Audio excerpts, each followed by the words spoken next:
This week's reading, Qoraḥ, tells the story of, appropriately enough, Qoraḥ, who leads a rebellion of sorts. Questions Moshe's leadership, Aharon's leadership of the people. Aren't we all holy?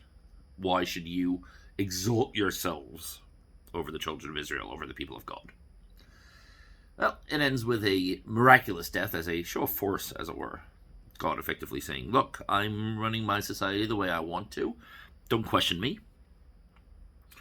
And ultimately, the concept of don't question me fits in quite nicely with this reading, because we can ask ourselves, what's the point of all of the commandments we have? Why did God give us these commandments? Why does God want us to do certain things? Why is it okay to eat this animal, not that animal? Why do we fast on the 9th day of Tishrei? Oh, no, we don't. We fast on the 10th. But why shouldn't it be the 9th?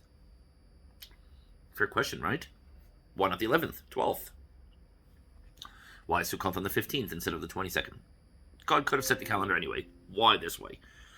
Look, some commandments actually make sense, right? On the surface. Do not murder other human beings. Yeah, well, okay, that's not much of a society if that's tolerable. Fine. But all the others, do we have reasons? No, God said so. That's what the boss wants. Thing is, God gave us a brain and we're meant to use it. We are meant to try our best to come up with explanations for these commandments. Ultimately, however, you need to remember that your explanation is only your best guess. The way God thinks isn't the way you think. There's a story told that one of the ways Qoraḥ challenged Moshe was by coming up with logic to defeat the commandments, so to speak. For example, there's a rule that when you have a four-cornered garment, you have to put tzitzit, tassels, onto the end, onto the corners of it. One of those rules is that one of the threads has to be tichelet, particular shade of blue. Qoraḥ had himself made an entire garment of tichelet.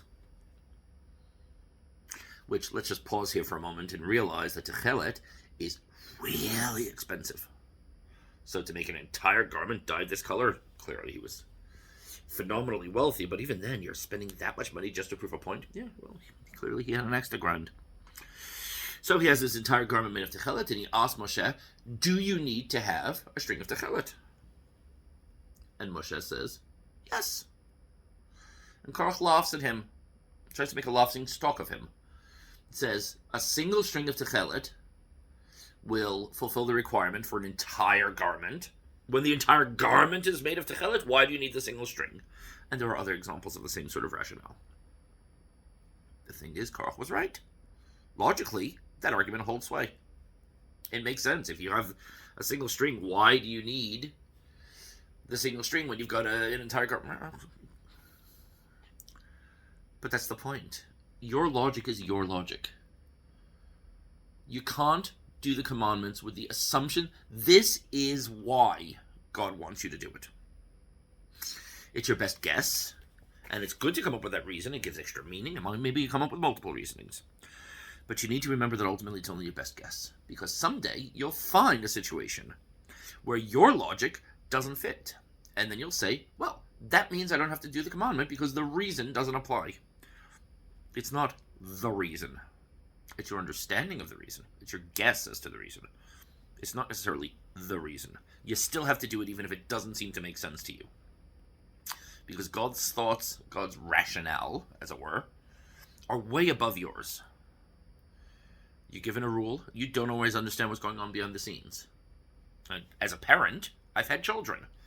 And my children are significantly older than they were in the past, which is literally how it works. But when my kids were 2, I told them to do something.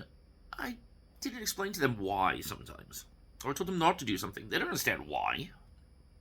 Sometimes they can't understand why. They don't have the intellectual maturity to understand why. They just have to trust. Abba knows what he's talking about. Abba said do this. Abba said don't do that. Or Ima said, and Ima said. That's it. You just have to do it because there's a reason. Even if you don't know what the reason is, you trust that there's a reason. As we get older, we think we know better, so we challenge our parents. Why should I have to listen to you? You know what? You may be 5, you may be 10, you may be 20. But I'm 40, I'm 50, I'm 70. I've still got more experience than you. And sometimes I see things and I know things that you don't. Don't challenge me. If you're curious, ask. But don't challenge me. I know what I'm talking about. Trust me. Doesn't mean I'm infallible. I'm not God. Sometimes I make mistakes. But then ask to be sure. Don't challenge me because you assume you know better.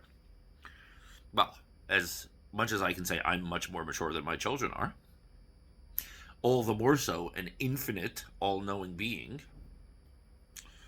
we don't question, we don't challenge. We delve, we explore, we hypothesize. So if that's what you mean when you say, do we question? Yes, we question. But do we challenge?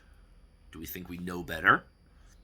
And that if that's what you mean by questioning, no, we don't question. We trust.